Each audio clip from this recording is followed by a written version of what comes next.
Welcome to study bus channel. TET exam பற்றின update என்ன அப்படின்னு சொல்லி இந்த வீடியோவில் பார்க்கலாம். ஒரு 2 அப்டேட் இருக்குது.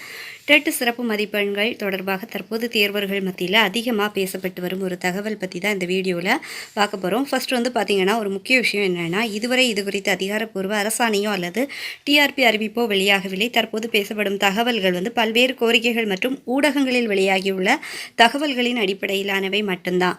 தற்போது டெட் தேர்வு குறித்து பல்வேறு தரப்பினரிடமிருந்து வெவ்வேறு கோரிக்கைகள் அரசிடம் வந்து வைக்கப்பட்டிருக்குது. சிலர் தேர்ச்சி மதிப்பெண்ணை 50ஆக குறைக்க வேண்டும் என்று வலியுறுத்துகின்றனர். மற்றொரு தரப்பினர் 55 மதிப்பெண் நிர்ணயிக்க வேண்டும் என கேட்குறாங்க. பொது டெட் தேர்வை எழுதியவர்கள் தற்போதைய தேர்ச்சி மதிப்பெண்ணில் மாற்றம் செய்ய வேண்டும் என்ற கோரிக்கையையும் முன்வைத்து வருகின்றனர். இந்த கோரிக்கைகள் குறித்து அரசு என்ன முடிவு எடுக்கும் என்பது அதிகாரப்பூர்வ அறிவிப்புக்கு பிறகே தெரியதுக்கு வரும். அதாவது அதேபோல் ஸ்பெஷல் டெட் எழுதிய ஆசிரியர்கள் அனுபவ அடிப்படையில் கூடுதல் மதிப்பெண்கள் அல்லது வெயிட்டேஜ் வழங்க வேண்டும் என்ற கோரிக்கையையும் தொடர்ந்து வலியுறுத்தி வருகின்றனர். பல ஆண்டுகளாக ஆசிரியர் பணியில் இருப்பதால் இந்த அனுபவத்திற்கு உரிய அங்கீகாரம் வழங்க வேண்டும் என்பதே அவர்களின் முக்கிய கோரிக்கையாக இதில் வைக்கப்பட்டிருக்குது. இது தொடர்பாக பேசப்பட்டு வரும் தகவல்களின்படி ஆசிரியர் பணியில் உள்ள அனுபவ ஆண்டுகளின் அடிப்படையில் கூடுதல் மதிப்பெண்கள் வழங்கும் முறை பரிசீலிக்கப்படலாம் என்ற கருத்துகள் வெளியாகியுள்ளன.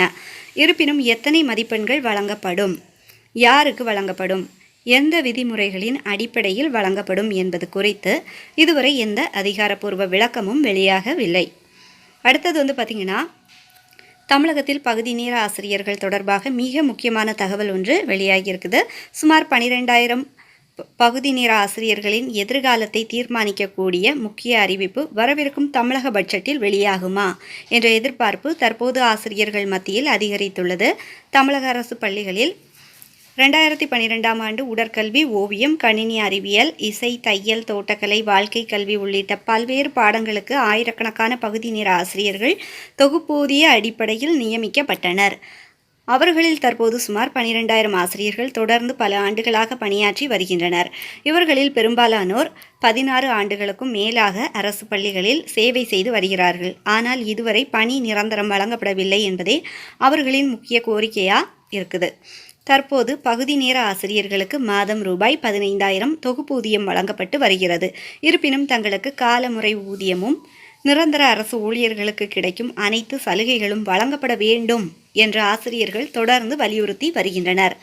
ஒரே கல்வி தகுதியும் ஒரே பாடத்தையும் கற்பிக்கும் நிரந்தர ஆசிரியர்கள் காலமுறை சம்பளத்தில் பணியாற்றி பல்வேறு அரசு சலுகைகளை பெறுகின்றனர். ஆனால் பகுதி நேர ஆசிரியர்கள் அதே பணியை செய்தாலும் தொகுப்பூதியத்தில் மட்டுமே தொடர்ந்து பணியாற்றி வருவது சமத்துவமற்ற நிலை என்று ஆசிரியர்கள் கூறி வருகின்றனர். இந்த கோரிக்கையை வலியுறுத்தி தமிழ்நாடு பகுதி நேர ஆசிரியர்கள் கூட்டமைப்பும் அரசிடம் பல முறை மனு அளித்துள்ளது. நீண்ட காலமாக பணியாற்றி வரும் ஆசிரியர்களை நிரந்தரமாக்க வேண்டும் என்பதே அவர்களின் முக்கிய கோரிக்கையாக இருக்குது. மேலும் தேர்தல் காலங்களில் பல அரசியல் கட்சிகள் பகுதி நேர ஆசிரியர்களை நிரந்தரப்படுத்துவதாக வாக்குறுதி அளித்திருந்தன. தமிழக வெற்றி கழகமும் தங்களது தேர்தல் அறிக்கையில் குறிப்பிட்ட ஆண்டுகளுக்கு மேல் பணியாற்றும் தற்காலிக ஆசிரியர்களை நிரந்தரப்படுத்த நடவடிக்கை எடுக்கப்படும் என்று தெரிவித்திருந்தது. இதன் காரணமாக வரவிருக்கும் தமிழக பட்ஜெட்டில் பகுதி நேர ஆசிரியர்களின் பணி நிரந்தரம் தொடர்பாக ஏதேனும் முக்கிய அறிவிப்பு வெளியாகுமா என்ற எதிர்பார்ப்பு தற்போது அதிகரித்துள்ளது.